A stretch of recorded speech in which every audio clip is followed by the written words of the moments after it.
আসসালামু আলাইকুম প্রিয় চাকরি প্রত্যাশী ভাই বোনেরা, আপনারা সবাই কেমন আছেন? আশা করছি আপনারা সবাই অনেক ভালো আছেন, সুস্থ আছেন এবং আমাদের ধারাবাহিক আয়োজনে যুক্ত হয়েছেন। আজকে আমাদের পাঠ্য বিষয় ত্রিভুজের আমরা গত ক্লাসে দেখেছিলাম যে বাহুর দৈর্ঘ্যের উপরে ভিত্তি করে তিন ভাগে ভাগ করা হয়েছিল। সেখানে দেখেছিলাম সমবাহু ত্রিভুজ, সমদ্বিবাহু ত্রিভুজ যদি দুইটা বাহু সমান হয়, এবং কোনো বাহু যদি কোনো বাহুর সমান না হয় তাহলে বিষমবাহু ত্রিভুজ।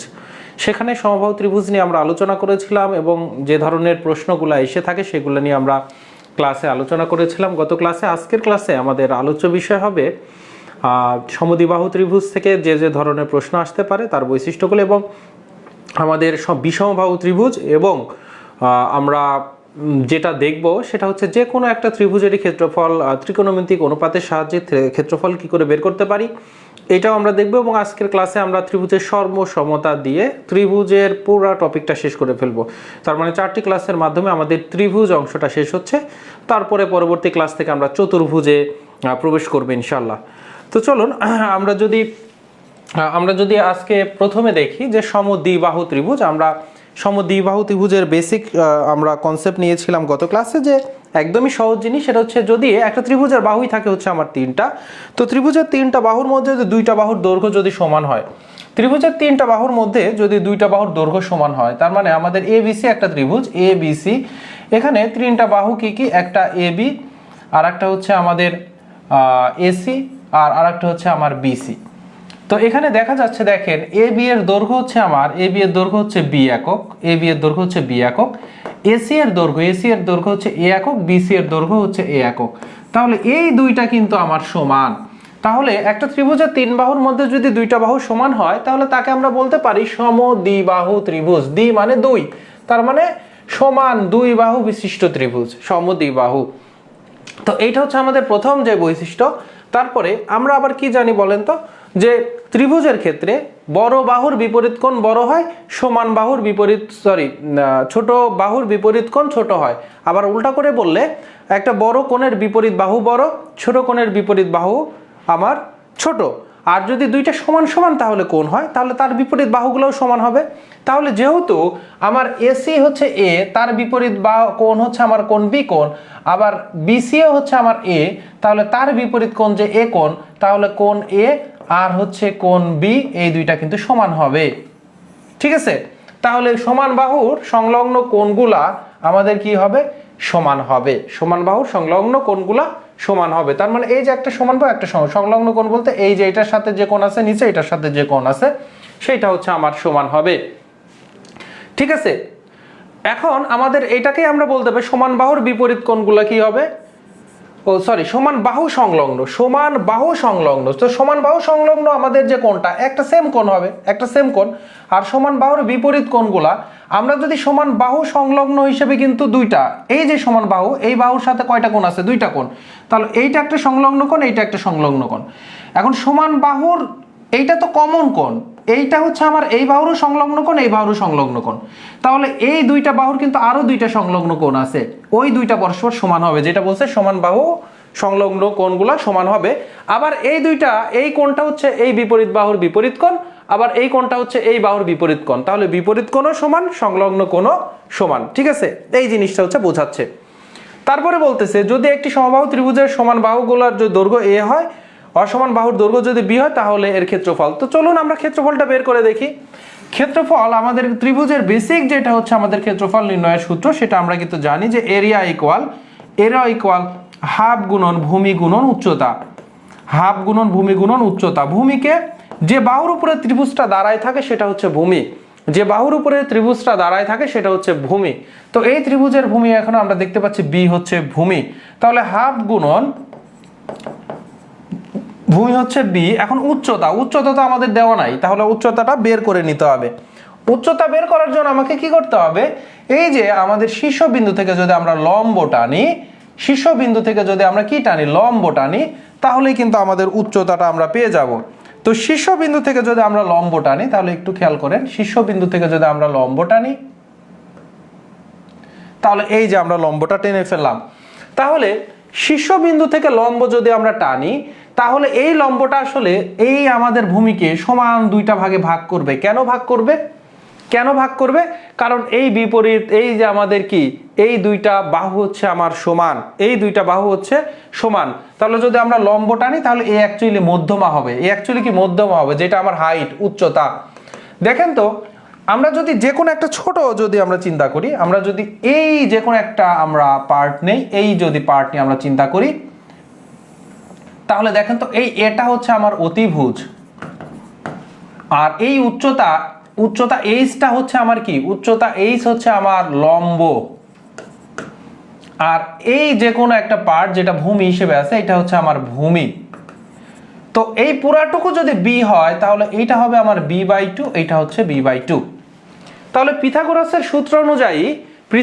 সূত্র অনুযায়ী আমার লম্ব ইকুয়াল কি হবে, রুট ওভার অতিভুজের উপর স্কয়ার মাইনাস ভূমির উপরে স্কয়ার, ভূমি কি b/2 হোল স্কয়ার। বুঝতে পেরেছেন কোন সূত্র অ্যাপ্লাই করেছি? অ্যাপ্লাই করেছে হচ্ছে অতিভুজের উপর স্কয়ার ইকুয়াল লম্ব স্কয়ার প্লাস হচ্ছে আমার ভূমি স্কয়ার।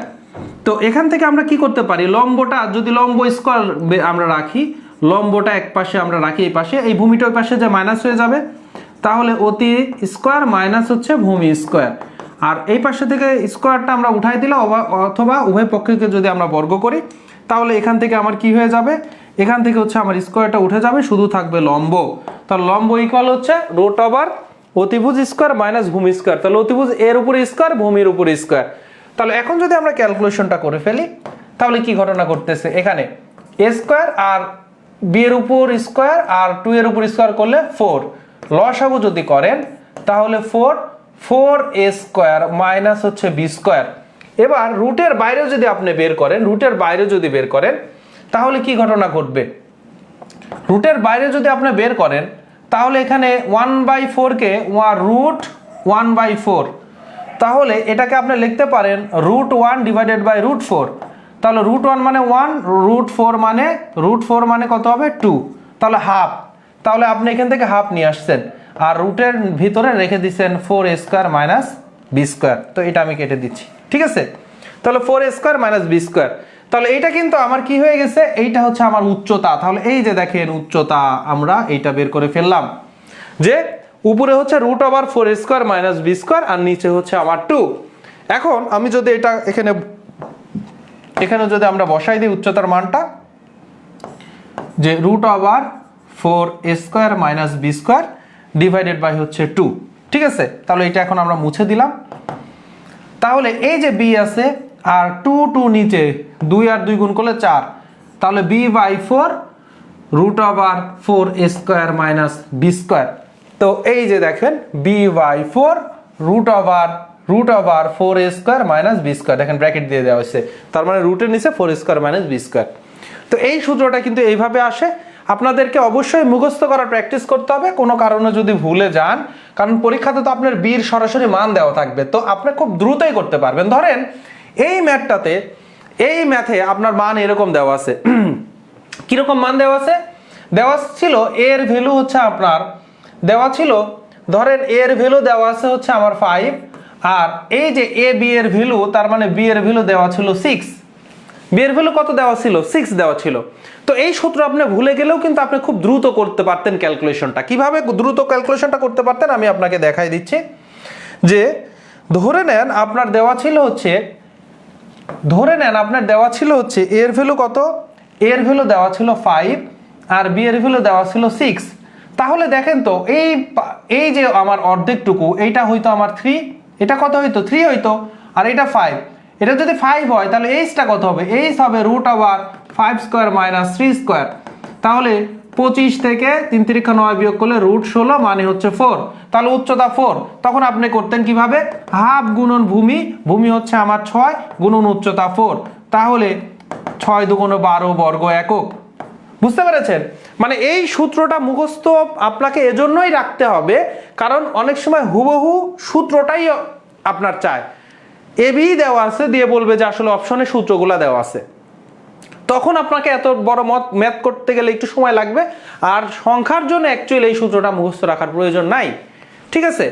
আশা করি আপনারা বুঝতে পেরেছেন। তো চলুন আমরা এটা দেখলাম হচ্ছে সমদ্বিবাহু ত্রিভুজের এই বিষয়গুলো জানলেই আপনার হবে, এর চাইতে আর বেশি কিছু জানার প্রয়োজন নেই। সমদ্বিবাহু ত্রিভুজের এর চাইতে বেশি জানার আর প্রয়োজন নেই। এখন আসেন বিষমবাহু ত্রিভুজের ক্ষেত্রে কি হবে। বিষমবাহু মানে প্রত্যেকটা বাহুর সাথে সমান হবে না, তার মানে সবাই অসমান, এক একজনের দৈর্ঘ্য এক এক রকম, এক এক বাহুর দৈর্ঘ্য এক এক রকম। যেমন ধরেন এখানে একটা ত্রিভুজের একটা দিয়েছি এ, আর একটা সি, আর একটা বি। তো বিষমবাহু ত্রিভুজের ক্ষেত্রে তিনটা বাহু পরস্পর অসমান, তিনটা কোণ, তাহলে এই যে বাহুগুলো অসমান, তাহলে এদের বিপরীত কোণগুলোও পরস্পর অসমান হবে। যেহেতু বাহু অসমান, সমান বাহুর বিপরীত কোণগুলো সমান, কিন্তু অসমান বাহুর বিপরীত কোণগুলো অসমান, তাহলে সবগুলা কোণ হচ্ছে অসমান হবে। বিষমবাহু ত্রিভুজের কোনো সমপ্রতিসম রেখা নেই। সমপ্রতিসম রেখা মানে আমার একটা ত্রিভুজকে মনে করেন যে মাঝখান দিয়ে এমন একটা রেখা, দুই সাইডে সেম আয়নার মতো দেখা যাবে। তো এইরকম কোনো বিষমবাহুতে এরকম রেখা নেই বিষমবাহু ত্রিভুজের ক্ষেত্রে। তাহলে বিষমবাহু ত্রিভুজের পরিসীমা মানে কি? পরিসীমা মানেই হচ্ছে আমার তিনটা বাহুর, তার মানে যে বেষ্টনীগুলার যোগফল। তাহলে তিনটা বাহু এ বি সি এইগুলা যোগ করলে আমাদের কি আসবে? পরিসীমা। ত্রিভুজের পরিসীমাকে কি দ্বারা রিপ্রেজেন্ট করা হয়? 2s দ্বারা রিপ্রেজেন্ট করা হয়। তাহলে এসটা কি হবে? এস মানে হচ্ছে আমার যে পরিসীমাকে 2 দিয়ে ভাগ করা, তাহলে একে আমরা বলতে পারি অর্ধ পরিসীমা। তাহলে পরিসীমা হচ্ছে 2s আর অর্ধ পরিসীমা হচ্ছে আমার s, আর অর্ধ পরিসীমা s হচ্ছে তিনটা বাহুর যোগফল ডিভাইডেড বাই 2। তো এই যে আমাদের বিষমবাহু ত্রিভুজের যে সূত্র ক্ষেত্রফল, আমরা বিষমবাহু ত্রিভুজ বা অন্য যে কোনো বাহু ত্রিভুজের ক্ষেত্রেই আমরা ত্রিকোণমিতিক একটা সূত্র হচ্ছে আমরা শিখবো, এটার প্রতিপাদন আমরা দেখব। বাট এই প্রতিপাদনটা অনেক বড় প্রতিপাদন, যেটা আপনাদের অ্যাকচুয়ালি প্রয়োজন নেই হচ্ছে মনে রাখার। কারণ এইটা প্রয়োজন, আমরা প্রতিপাদন কেন মনে রাখবো? কারণ ইনকেস যদি পরীক্ষার হলে আমরা সূত্র ভুলে যাই, যেন আমি সূত্রটা বানাই ফেলতে পারি। তো এইটার যে প্রতিপাদন, এইটা যদি আপনি মুখস্থ করেন, তাহলে ওই প্রতিপাদন করতে আপনার 8 থেকে 10 মিনিট সময় লাগবে। সো এই প্রতিপাদনের জন্য দেখাচ্ছি না, আপনাদেরকে কি করতে হবে, এটা মুখস্থ করে নেবেন যে রুট ওভার, মুখস্থ একদমই সহজ, s into s minus a s minus b into s minus c. তো s কি? s মিন হচ্ছে আমার অর্ধ পরিসীমা। তাহলে তিনটা বাহু যোগ করে দিব। ধরেন আমাদের এখানে ভ্যালু ছিল একটা 10, একটা 11, একটা 12, ধরেন এরকম একটা ভ্যালু দেওয়া ছিল। তখন আমার তিনটা যোগ করে দিব, তিনটা যোগ করে দিয়ে 10, 11 আর হচ্ছে আমার 12 যোগ করে দিলে কত হয়? 12, 11, 23, 33, তার মানে 16.5, তার মানে s ইকুয়াল হবে আমার 16.5। তাহলে ক্ষেত্রফল ইকুয়াল কত হবে? ক্ষেত্রফল s ইকুয়াল হবে আমার এই যে আমাদের 16.5, তারপরে 16.5 থেকে আমাদের কত? 11 বিয়োগ, তারপরে 16.5 থেকে আমার কত? 12 বিয়োগ, তারপরে 16.5 থেকে আমার 10 বিয়োগ। প্রথমে 10টাই বিয়োগ এক সাইড থেকে যেতাম। তো এইটার ক্যালকুলেশন, তো আপনাকে অবশ্যই এরকম কোনো ক্যালকুলেশন দিবে না যে এটা করতে আপনার পরীক্ষার হলে অনেক বেশি সময় লাগবে। এরকম কোনো ভ্যালু দেবে যেটা আপনি খুব দ্রুত করে ফেলতে পারেন। তো চলুন আমরা কিছু প্রশ্ন দেখি। আমরা কিন্তু বোঝানোর পর আরেকটু থাকবে, আমরা একটু প্রশ্ন দেখে নেই।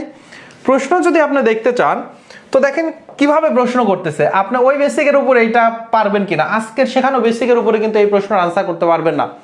এই প্রশ্নের আনসারের জন্য আপনাকে এই যে বিগত ক্লাসগুলোতে যা শিখিয়েছি সবগুলো মাথায় নিতে হবে। যেমন কি বলতেছে, সমদ্বিবাহু ত্রিভুজের সমান সমান বাহুদ্বয় বর্ধিত করলে উৎপন্ন কোণদ্বয়কে বা উৎপন্ন কোণদ্বয়কে কি বলে? ঠিক আছে, মানে কোণদ্বয়কে, অ্যাকচুয়ালি এই কে রটা হবে না, কোণদ্বয়কে কি বলে? সমদ্বিবাহু ত্রিভুজের প্রশ্নটা একটু বুঝেন। কি বলতেছে? সমদ্বিবাহু ত্রিভুজ, ধরেন এটা একটা সমদ্বিবাহু ত্রিভুজ, এই বাহু ধরেন এ বি আর এটা সি। তাহলে এই দুইটা বাহু কিন্তু সমান, আর এইটা কিন্তু অসমান, এটা ছোট দেখাই যাচ্ছে, এই দুইটা বড়। এখন দেখেন সমদ্বিবাহু ত্রিভুজের ক্ষেত্রে তিনটা কোণই কি কোণ? আমরা দেখতে পাচ্ছেন তিনটা কোণই কিন্তু 90 এর চাইতে ছোট এই ত্রিভুজটার ক্ষেত্রে, তার মানে তিনটা কোণই সূক্ষ্ম কোণ।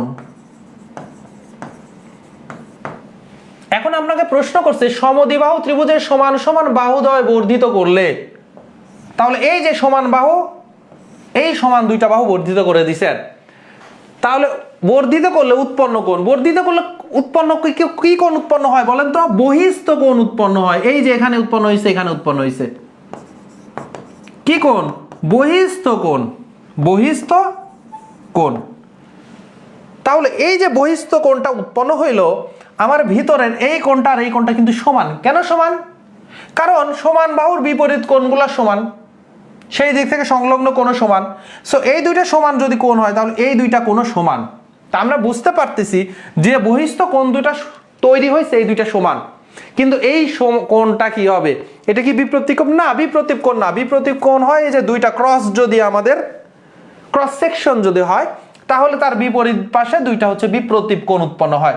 এটা কি সমকোণ 90 ডিগ্রি? না, এটা কি সূক্ষ্মকোণ। এইটা এবারে আসেন, এখান তো এই দুইটার যোগফল কি? এক সরল কোণ 180 ডিগ্রি। কত ডিগ্রি? 180 ডিগ্রি।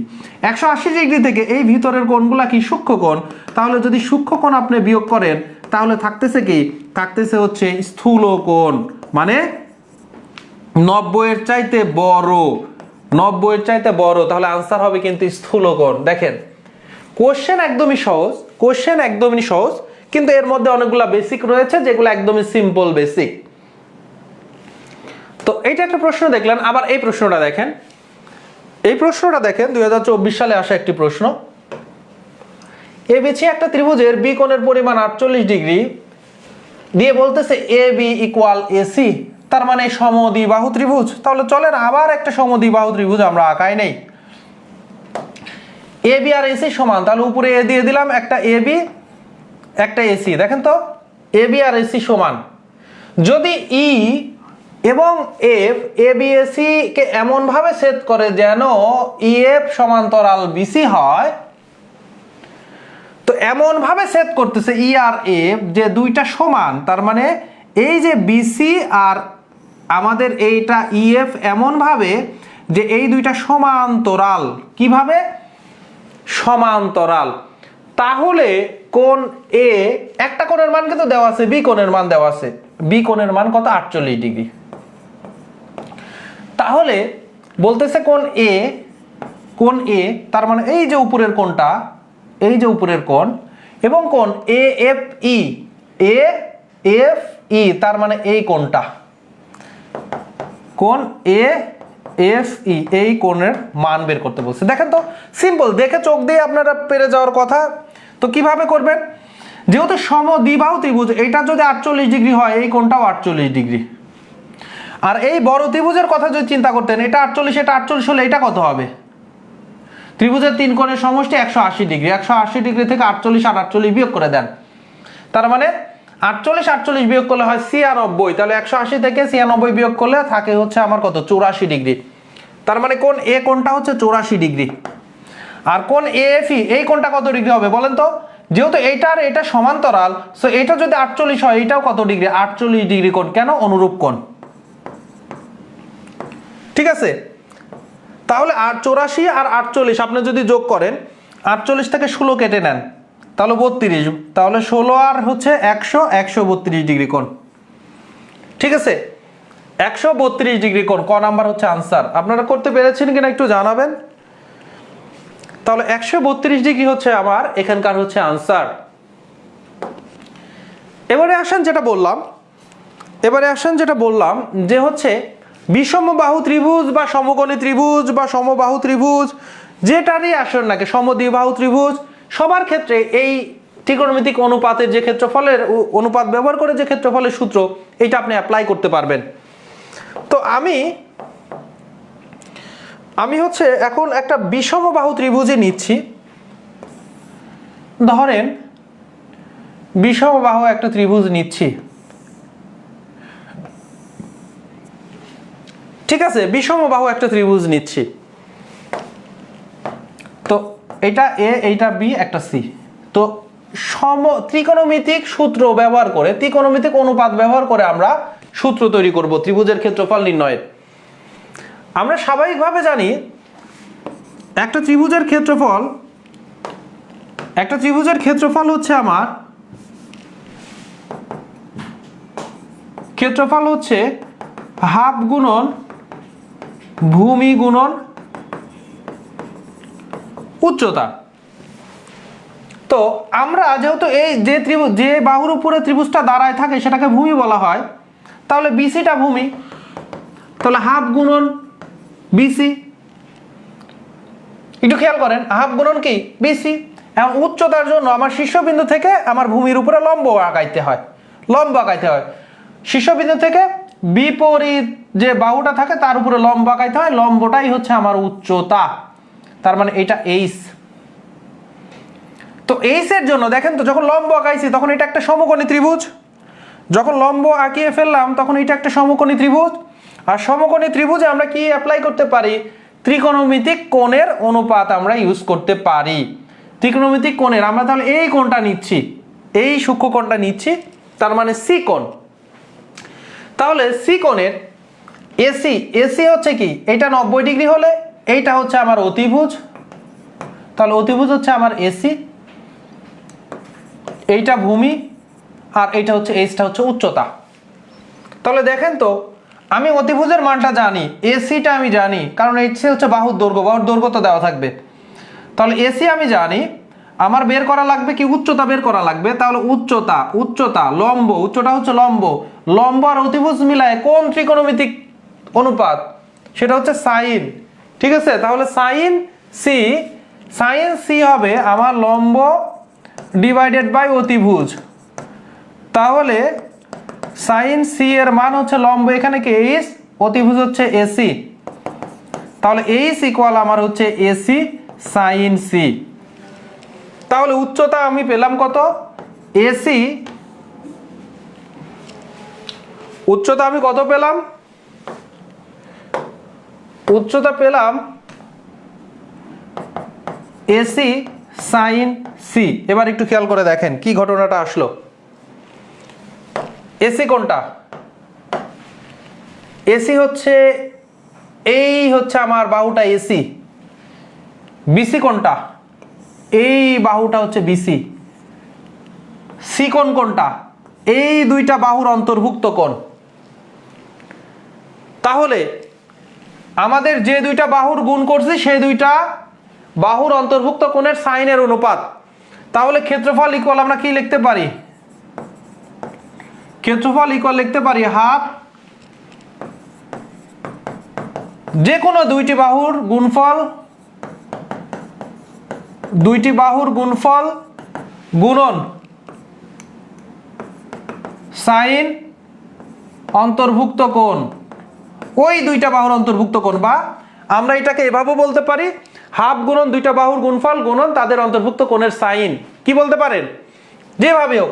আপনার যদি এই বাহু আর এই বাহু নিতেন, তার মানে আপনি এটার কিন্তু ক্ষেত্রফল ইকুয়াল লিখতেও পারতেন, হাফ গুণন এবি, এবি এই দেখেন এই দুইটা বাহু এবি গুণন এবি আর বিসি। তাহলে এবি আর যখন বিসি নিছেন তখন তাদের অন্তর্ভুক্ত কোণ কটা, বি কোণ, তাহলে গুণন সাইন, সাইন বি।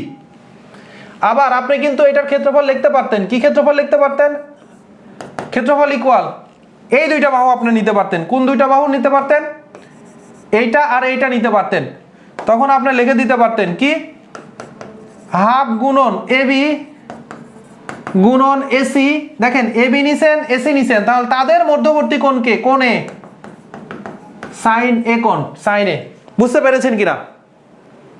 তাহলে আমরা কিন্তু ক্ষেত্রফল ইকুয়াল কি হচ্ছে, হাফ গুণন দুইটা বাহুর গুণফল গুণন তাদের অন্তর্ভুক্ত কোণের সাইন, তাদের অন্তর্ভুক্ত কোণের সাইনের অনুপাত। এইটা করলে আপনি কি হয়ে যাবে, ত্রিভুজের ক্ষেত্রফল বের হয়ে যাবে, ত্রিভুজের ক্ষেত্রফল বের হয়ে যাবে। সো এইটা আমি মনে করি যে এটা যদি বাহুর দৈর্ঘ্য দেওয়া থাকে, তিনটা বাহুর দৈর্ঘ্য দেওয়া আছে, ঠিক আছে, তখন কিন্তু এটা আপনি বের করতে গেলে হিমশিম খাবেন। কখন আপনি করতে পারবেন, যখন দুইটা বাহু, প্রশ্নে যখন দুইটা বাহু এবং তাদের অন্তর্ভুক্ত কোণটা দেওয়া আছে তখন আপনি এটা করবেন। যখন দুইটা বাহু এবং তাদের অন্তর্ভুক্ত কোণ দেওয়া আছে তখন আপনি এটা করবেন। এক্সাম্পল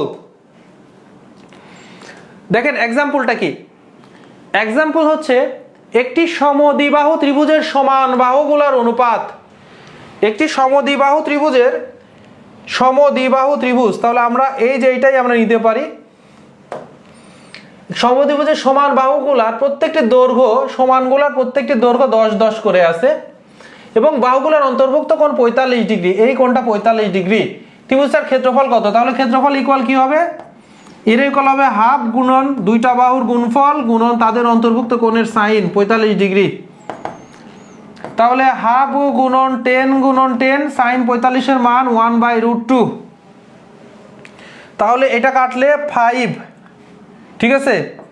তাহলে 5 10 50 ভাগ হচ্ছে √2, 50কে আপনি লিখতে পারেন 25 গুণন 2 ভাগ √2, √2 দিয়ে 2কে কাটলে √2, তার মানে 25√2। কিভাবে, এটা যদি এখনো কেউ না বুঝেন, কারণ 2কে আপনি √2 গুণন √2 লিখতে পারেন, যেমন x কে আপনি √x আর √x গুণ আকারে লিখতে পারেন।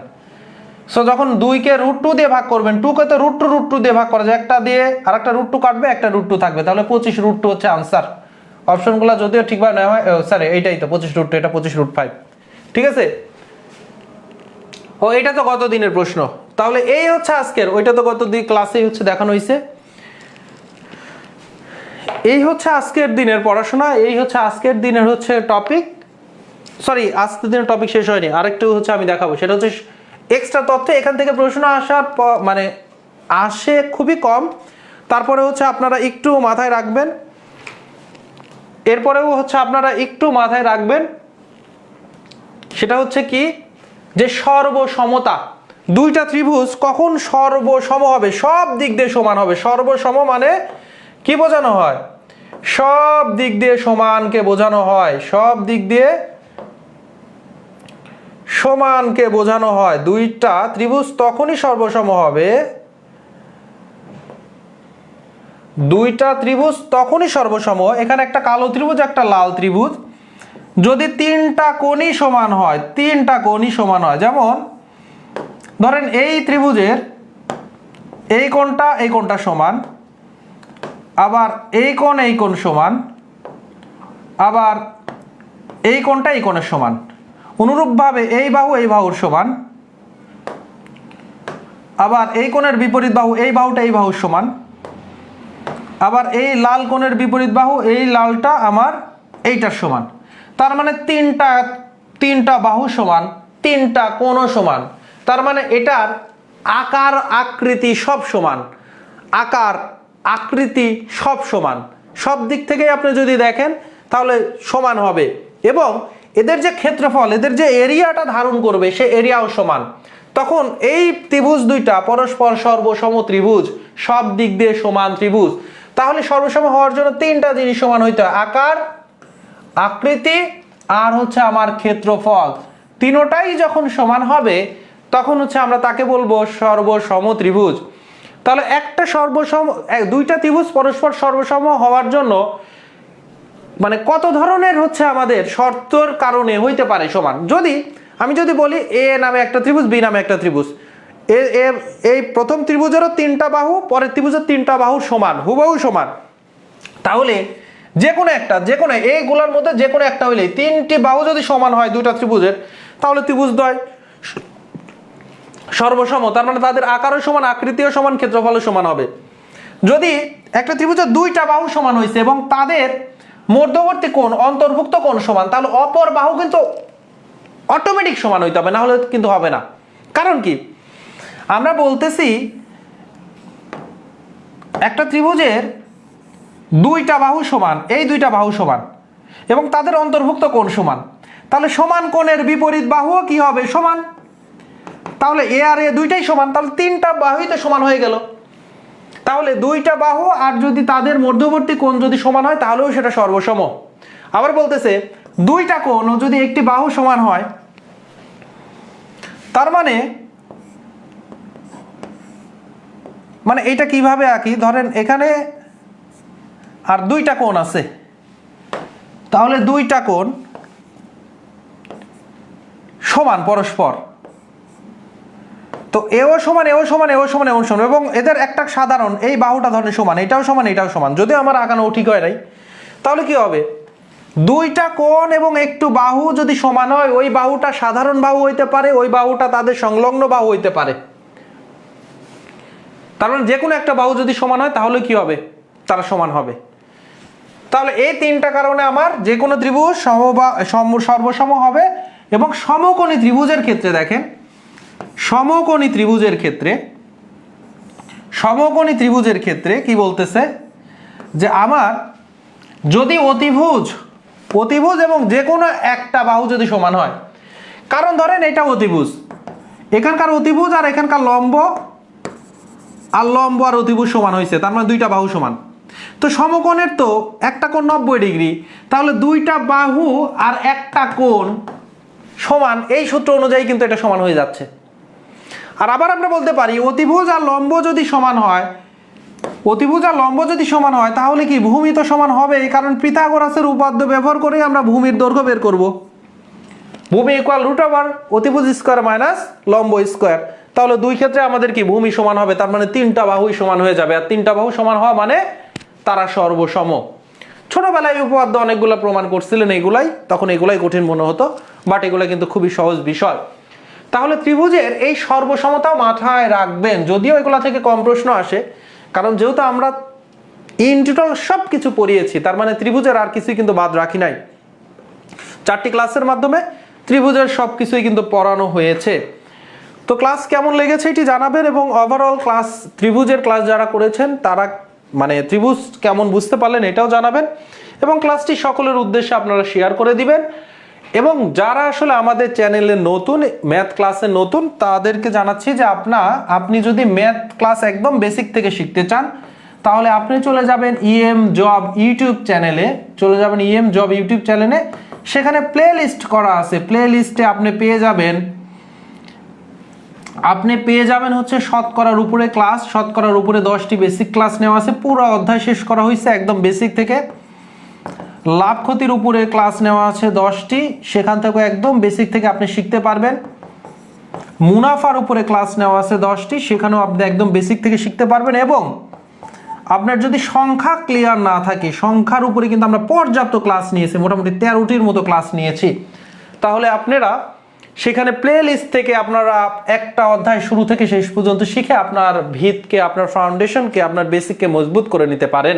এবং আমরা কিন্তু এই 4টা অধ্যায় শেষ করে আমরা এই জ্যামিতীয় অংশে এসেছি। জ্যামিতীয় অংশের উপরে আপনার রেখা কোণের উপরে একটি ক্লাস পাবেন, দিয়ে আমরা বেসিক শিখেছি রেখা কোণ, আমাদের রশ্মি।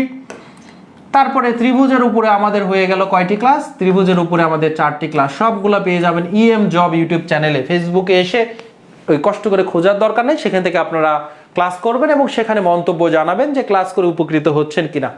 তো আগামী ক্লাস থেকে আমরা চতুর্ভুজের উপরে ক্লাস শুরু করব। চতুর্ভুজের উপরে ক্লাসে আপনাদের সবাইকে আমন্ত্রণ জানিয়ে ক্লাস এখানেই শেষ করছি। ভালো থাকবেন, সুস্থ থাকবেন। আসসালামু আলাইকুম রহমতুল্লাহ।